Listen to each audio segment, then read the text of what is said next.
ଚାଲୁନ୍ ତ ଆଜି ଟିକେ ପଖାଲ ପ୍ଲାଟର ପ୍ରିପାରେସନ୍ କର୍ମା। ଦେଖୁନ୍ ସକାଳୁ ସକାଳୁ ଭାତଟା ବସେଇ ଦେଇଥିଲି। ତାରପରେ ଆଜି ଯେହେତୁ ଗୁରୁବାର ପୋଡ଼ାପୋଡ଼ି ନାଇଁ ଚଲେ, ବାଇଗଣ ଆଉ ପାତଲଟା ଟିକେ ତାୱାରେ ଭାଜିଦେଲି। ତାରପରେ କଦଳୀ ଟିକେ ଫ୍ରିଜରେ ଥିଲା, ତାକେ ମୋर ଝିଅ ବହୁତ ପସନ୍ଦ करसी, ତାକେ ତାवा फ्राए करदेली। तारपरे ଟିକେ भजा भुजी करदेली टमाटोरे खाइबार लगी।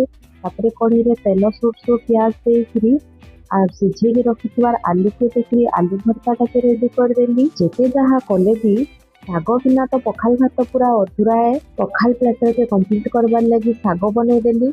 आपण मानकु पखाल रे काଣା काଣା खाइबार लगी भल लागसी टिके कमेंट करिकी कहिबे तो। देखुन कथा लागू लागुन तो सब जिनिस रेडी हो गलान।